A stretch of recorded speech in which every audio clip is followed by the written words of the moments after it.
Amigas, amigos, vecinas, vecinos, compañeras, compañeros, les damos la bienvenida a otro programa de Resucita Perú, hermanas, hermanos todos. El tema de hoy es el prójimo no tiene fronteras. Una frontera nos separa, nos divide, para eso pueden ser fronteras físicas, por ejemplo los muros, las rejas, las cuerdas. Estas fronteras son visibles, pero hay otras que son invisibles, que están más vinculadas a las cuestiones culturales, a las cuestiones ideológicas, a las cuestiones religiosas.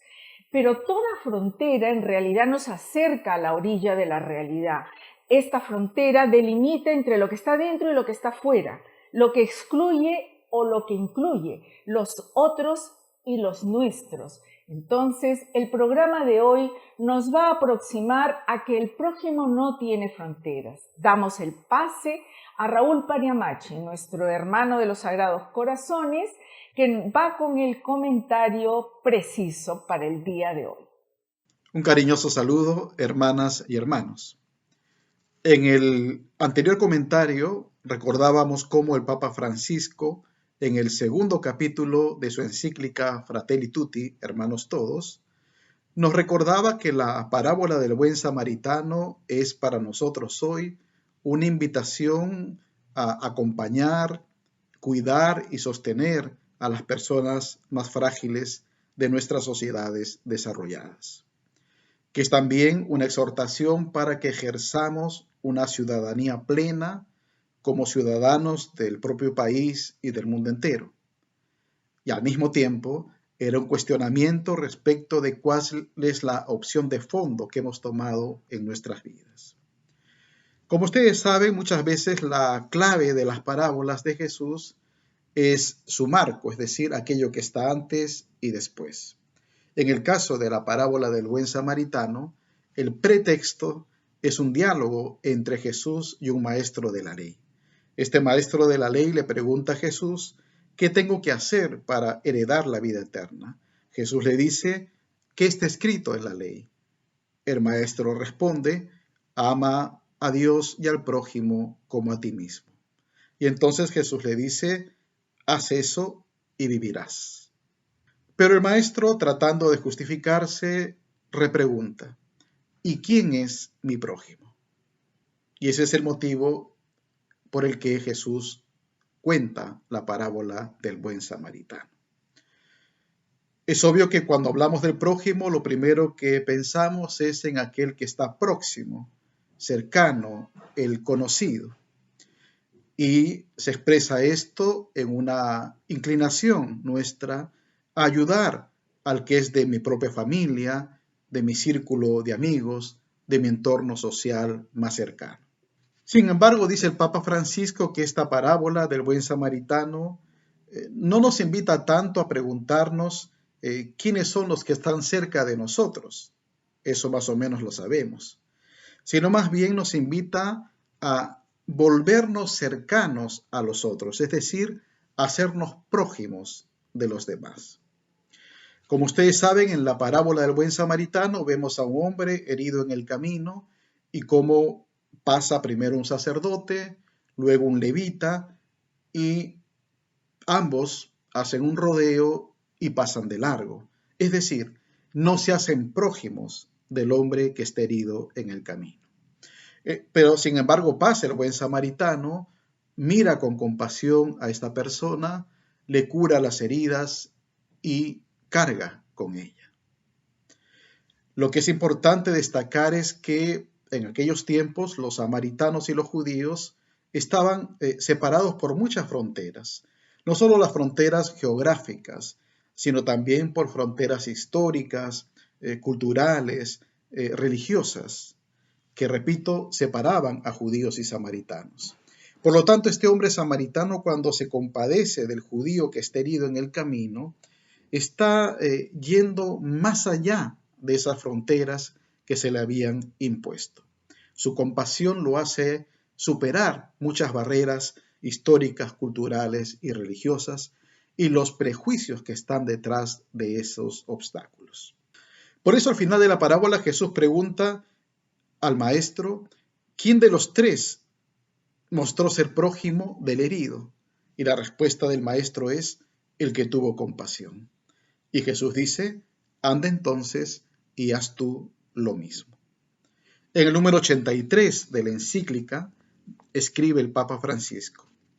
Por lo tanto, este encuentro misericordioso entre un samaritano y un judío es una potente interpelación que desmiente toda manipulación ideológica para que ampliemos nuestro círculo, para que demos a nuestra capacidad de amar una dimensión universal, capaz de traspasar todos los prejuicios, todas las barreras históricas o culturales, todos los intereses mezquinos. Recordemos entonces que el prójimo no tiene fronteras. Muchas gracias.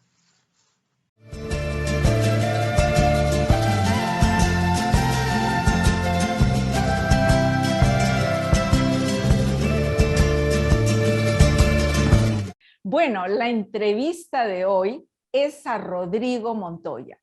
Él es antropólogo, sociólogo y lo tenemos esta tarde con nosotros. Rodrigo, ¿qué tal? Un gusto tenerte aquí realmente acompañándonos y poder dialogar. También es un gusto para mí y vamos. Y vamos directamente. Bueno, yo les decía que eres antropólogo, que eres sociólogo, pero una cosa que a mí me encanta es que eres una persona que ya tiene 50 años realizando investigación y que lo que te mueve es ese amor por el país. Los 50 años de investigación corresponden a un proyecto que comenzó el año 70 para ir pensando cómo tener una visión de conjunto sobre el Perú.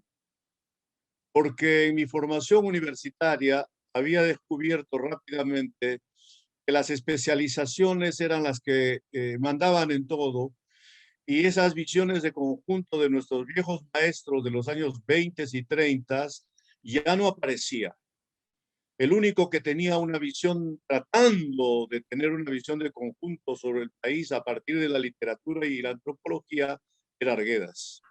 Entonces yo, como alumno de Arguedas, fui arguediano y amigo de él desde San Marcos, desde el primer año, segundo año, y aprendí que tener una visión de conjunto del Perú era irse a las profundidades, pero no solo de los Andes, sino también de la Amazonía, y no solo de la Amazonía, sino de esa realidad nueva que empezaba en el Perú en los 60 cuando yo era estudiante, y que era la aparición de Comas, y luego el cierre de esa experiencia a partir del 71 con Villa El Salvador y ese caso extraordinario de Villa El Salvador.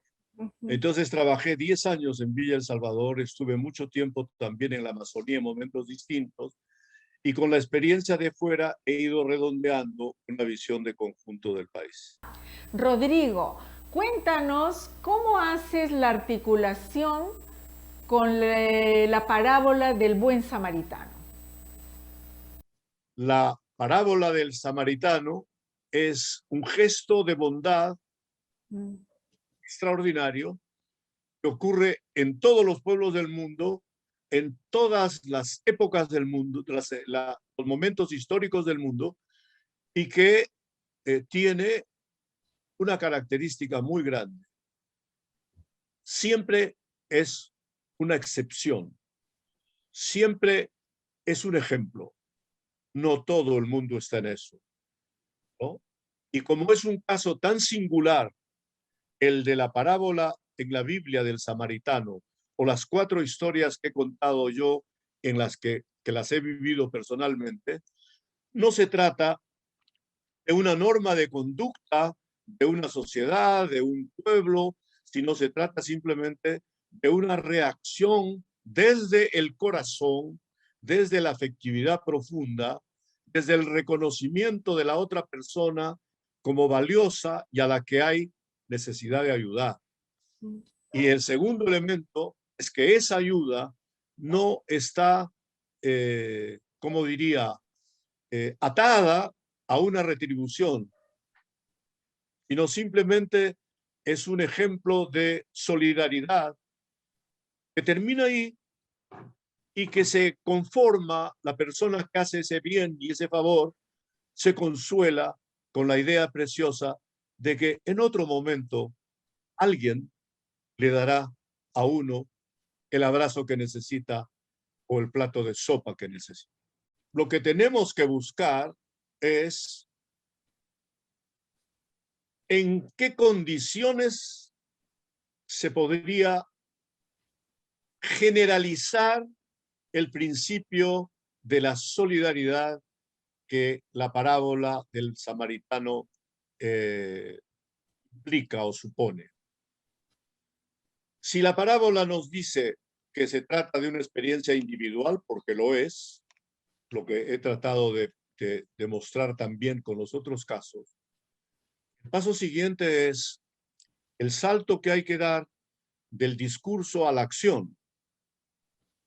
Y entonces el discurso sobre el buen samaritano es un discurso bueno, precioso, importante, que se generalice, que está muy bien, pero será una especie de arma para el diálogo y para el respeto de los otros en la medida en que se convierta en un elemento de acción y de acción política.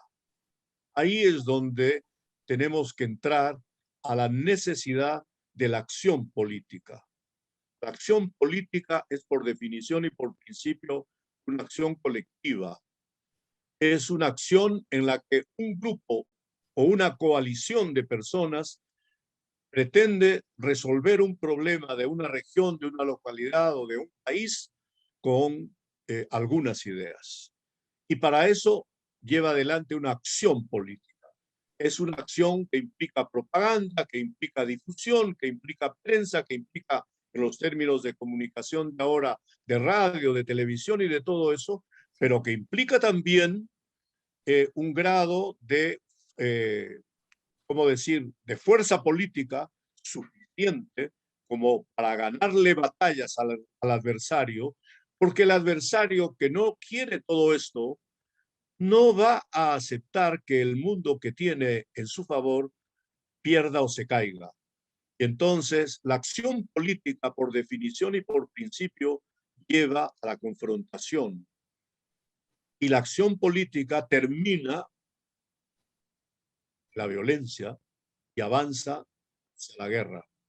La reconciliación tiene en el fondo una propuesta del perdón y una propuesta del diálogo, el entendimiento, el reconocimiento de un error, de una falta, de un crimen, de un delito y la búsqueda de el perdón. Y claro, el perdón es necesario, no solamente en el mundo religioso, el perdón es importante en la vida cotidiana de todos los pueblos del mundo. Si no supiéramos perdonar, si no supiéramos pedir perdón, si no supiéramos actuar para no estar en las condiciones de pedir perdón o que nos perdonen, otra sería la situación. Entonces, la reconciliación, por definición y por principio, es un entendimiento entre adversarios, casi entre enemigos. Y esa reconciliación por el Perú está totalmente ausente. Así es. Rodrigo, pues realmente gracias por esta entrevista. Yo creo que nos has aproximado a la cercanía, a la ternura, al amor del Perú, a poder abrir caminos para poder realmente ampliar nuestra capacidad de amar y caminar en esa línea de ser prójimos sin fronteras. Realmente ha sido un placer tenerte. Yo creo que para la gente va a ser muy interesante poder tener la entrevista completa y como ya sabes, de esta entrevista sacaremos un extracto para poder pasarlo en nuestro programa. De verdad, muchísimas gracias por tus aportes a este momento difícil también que vivimos en el Perú y que tú contribuyes desde tus sentimientos y desde tu hacer, ¿no? También, Janet, te agradezco por la posibilidad de conversar, de tocar estos temas de los que no se suele hablar y que quede pendiente para el futuro mis otros dos puntos que están pendientes de esta lectura que hice cumpliendo con la tarea de leerla previamente a esta entrevista. Ah, perfecto. Muchísimas gracias, Rodrigo. Gracias y nos vemos en otra oportunidad.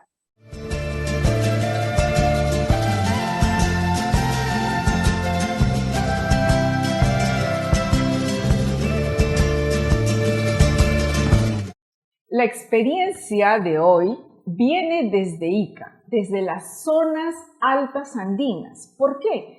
Porque las casas de la salud nos van a presentar una experiencia con las familias migrantes desde los años más o menos 80 que vienen realizando un trabajo, y estas familias migrantes vienen principalmente de Huancavelica, de Ayacucho, de Cusco, de Puno.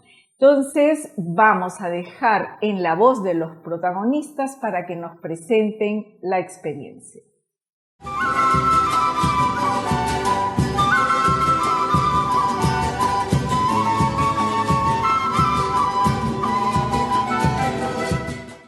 Este es el pueblo joven Señor de Luren, y estos son todos los sectores que colindan con el pueblo joven Señor de Luren. Por ejemplo, aquí tenemos Virgen Asunta la parte baja, tenemos la parte alta, tenemos Niño 98 y otros sectores más que son los que están colindando, y sectores que tienen una característica principal. La primera característica es que la mayoría de estas familias son migrantes de las zonas altoandinas de la Sierra del Perú. Tenemos familias migrantes que vienen de Ayacucho, de Huancavelica, entre otros sectores donde la pobreza realmente es bastante crítica. La mayoría de estas familias han venido o han migrado producto de la violencia política en los años 90. Esta es una característica principal que tiene en toda la provincia de Ica este pueblo joven Señor de Luren. Entonces, estas familias han venido, una escapando justamente por proteger sus vidas a estos sectores, otras últimamente han migrado por el tema ya de oportunidades de las actividades de la agroexportación. Aquí es donde se crea la Casa de la Salud. La causa principal del por qué se crea la Casa de la Salud ha sido justamente aquí, este sector que está por acá, que es Virgen Asunta, han migrado más o menos en los años 90, 200 familias de un día para otro, por decir. Entonces, esas 200 familias tomaron como posesión estas zonas, que eran zonas, bueno, es arenal, pero también eran zonas de botaderos, de basura, ¿no? Como eran rellenos sanitarios. Y aquí es donde la familia empezaron a coger bastantes infecciones, porque la mayoría de familias que vienen de sierra vienen con las defensas bajas. Entonces aquí una infección rápidamente se les hacía bastante crítica. A partir de ello es que se crece la incidencia de enfermedades de piel, enfermedades diarreicas, enfermedades respiratorias, y producto de ello los padres, que son del IEM, son los que toman la iniciativa para poder crear la Casa de la Salud. Sacerdotes que tienen una característica importante, que es el tema de generar iniciativas sociales para poder contribuir en el desarrollo local. Y ellos finalmente van dejando a laicos preparados las iniciativas que se van generando. Así, por ejemplo, el IEM que ha generado o ha creado el tema, por ejemplo, la institución de la Federación de Mujeres, la Comisión de Derechos Humanos, las Casas de la Salud, y que posteriormente fue dejando, digamos, en mano de las propias de los laicos comprometidos. Son 4 líneas.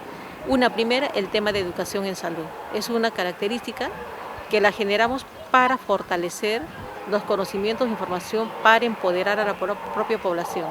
Y en esta línea se trabajó, por ejemplo, o producto de esta línea, tenemos la formación o las promotoras de salud, quienes han ido trabajando fuertemente en todo el tema del desarrollo local.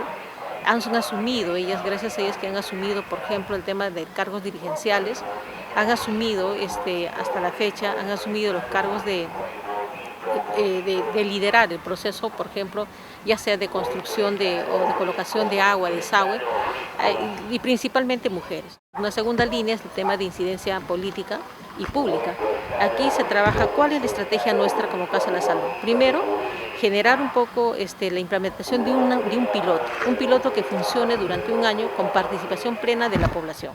A partir que se generan los pilotos y que se demuestran los resultados de pilotos con las autoridades, con el sector privado, con el sector o las otras instituciones, y que luego eso se convierta en una política o en un programa, o mejora un programa que ya está puesto en el Estado como CUNAMAS, y que eso y ya se hace generalizado para otros sectores donde nosotros no llegamos y se amplía la propuesta o la cobertura, la oportunidad en tal caso para estas familias. Ahora en pandemia, por ejemplo en tema de incidencia, se ha formado la plataforma ciudadana por la emergencia de ICA, un espacio que se genera por iniciativa nuestra de CODEICA, de la Federación de Mujeres, de la Red de Mujeres y Autoridades, ¿no? Y de otros profesionales de salud como el Colegio de Médicos, entre otros. ¿Para qué? Para poder colocar en la agenda cuál es el lenguaje común en términos de manejo de la pandemia de COVID en esta provincia. Porque como bien saben, la mayoría, ICA, lamentablemente, ya dijimos, primer lugar en tuberculosis, primer lugar en VIH-Sida y luego ahora también casi primer lugar en COVID. Entonces esa situación permite o de alguna manera ha exigido nuestra actitud y nuestra reacción para poder sentarnos y discutir sobre estos temas y plantear, primero, el manejo común del idioma o del lenguaje o del concepto de COVID, tanto en medidas preventivas, tanto en el propio desarrollo de la enfermedad, y segundo, las iniciativas o propuestas colectivas que se generen desde este espacio y con una gran ventaja, porque nosotros como CASAS o CODEICA o la Federación de Mujeres hay una ventaja importante.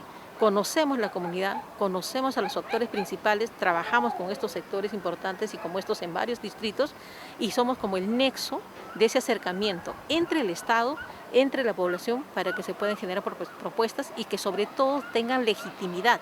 Una tercera estrategia que tenemos es fuertemente el trabajo como Casa de la Salud es el tema de la parte organizativa, que se llama el fortalecimiento organizativo. En esta estrategia trabajamos fuertemente con todos los dirigentes o dirigentas que tienen que ver con la comunidad, ¿no?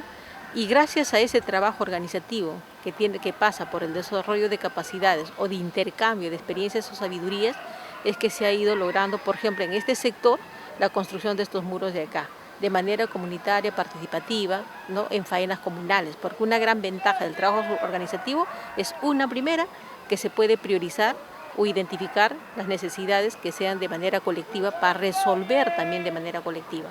Por otro lado, una gran ventaja, sobre todo en épocas de emergencia como la que estamos viviendo, es que la parte organizativa priorizan o colocan los criterios para priorizar a las familias a ser atendidas, ya sea con alimentos o medicamentos, o que también son voces de alerta para poder darnos o transmitirnos, ya sea a Casa de la Salud o al puesto de salud, ¿no? Sobre los casos más urgentes que se están generando por el tema de COVID. No siempre es asistencial. Nuestro trabajo en emergencia, como Casa de la Salud, podemos asistir inmediatamente en la emergencia porque obviamente se necesita la alimentación, los medicamentos, que es lo que se ha hecho, pero sobre todo nuestro eje principal tiene que ver con el tema de la incidencia de esta articulación entre Estado y sociedad. Y las propias familias de las comunidades. ¿Por qué? Porque esa política se hace más sostenible y hace que sea más amplia para todos, cobertura mayor población. Y es lo que se hizo. Nos encontramos en una de las casas de la salud que se formó hace muchos años. Son 3 casas de la salud, está una en Santiago con la parroquia Virgen del Carmen, en Acomayo de la parroquia Virgen de Fátima, y aquí estamos en la Casa de la Salud del Pueblo Joven Señor de Virgen de la parroquia Santa Rosa de Lima. Casa de la Salud trabaja con 2 servicios. El servicio asistencial, que tiene que ver con farmacia, tiene que ver con la atención en medicina, tiene que ver con laboratorio y también con la atención odontológica. Pero lo más importante para nosotros, como Casa de la Salud, es la medicina natural. En base a eso tenemos un laboratorio que elabora ungüentos, cremas, vinagres, jarabes y un sinnúmero de cosas naturales que tienen que ver con los saberes de la población. Nosotros recogemos los saberes de la población, nosotros traemos la medicina que viene de la sierra y elaboramos aquí esa medicina y nosotros eso lo disponemos a toda la población para que pueda valorar lo más importante como es la medicina natural. Estamos en esta zona del sector Pampa de los Castillos, perteneciente al distrito de Santiago. Esta es una zona netamente agrícola, donde la gente generalmente ha sido gente que ha venido producto de la violencia que vivimos hacia los años 90. Muchos de ellos vinieron con sus familias y se quedaron aquí. Han estado trabajando en donde su principal labor que realizan es la de trabajar en la agricultura, pero también en lo que es el trabajo con los animales menores, ¿no? Que les ha permitido a ellos también un poco sobrevivir. Es importante remarcar que en esta zona existen todavía pequeños agricultores, pero que tienen una dificultad. ¿Cuál es esa dificultad? De que ellos no tienen el apoyo de las autoridades, ni locales ni las autoridades nacionales. ¿Por qué? Porque son personas que para poder regar sus chacras, lo que hacen es que tienen que comprarle a las mismas agroexportadoras, tienen que comprarles. Y hay que tener en cuenta que ellos son los que proveen de los alimentos para los mercados. La Casa de la Salud, hacia esos años de los años 90, un poco tomando en cuenta lo que nos dice la encíclica el Papa Francisco, y que toma como modelo lo que es la parábola del buen samaritano, donde nos dice que hay que tomar en cuenta a un extraño en el camino, ¿no? Y ellos, o sea, para nosotros, han sido esos extraños en el camino en el cual los hemos acogido y se les acogió con todo el cariño y el amor, ¿no? Viendo sus necesidades que ellos tenían. ¿Por qué?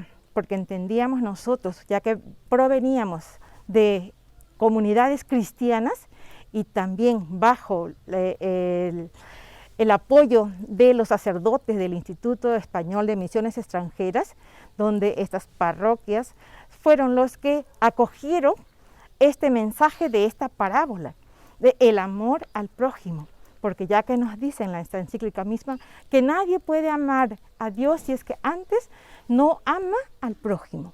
Y entonces nuestro amor al prójimo se manifestó de esa manera. Dios nos puso a nosotros esa oportunidad para que nosotros podamos acoger con amor a esta gente que venía prácticamente desprotegida, corriendo de esa violencia política que les obligó a ellos a salir.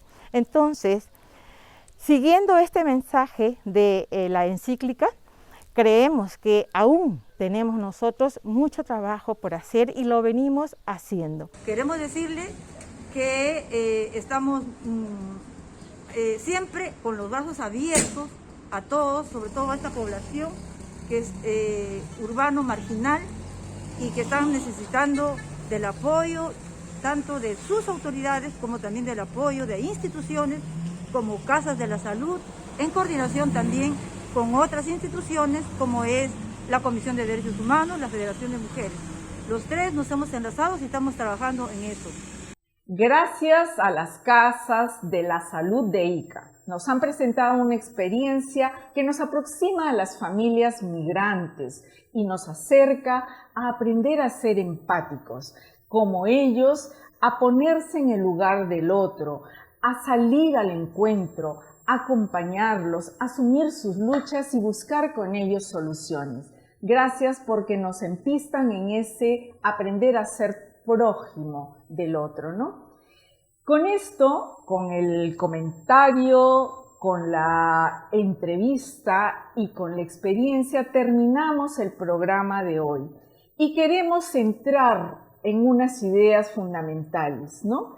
Que es que todo este proceso de aprender a ser prójimo del otro nos ayuda a ser y a vivir en comunidad, porque muchas veces estas fronteras lo que hacen es separarnos y lo que necesitamos es encontrar caminos inéditos, caminos que estrenemos para poder aproximar, para poder acercarnos tanto individualmente como de la comunidad, como esa relación del Estado. Con esto nos despedimos y hasta la próxima semana. Gracias, chao.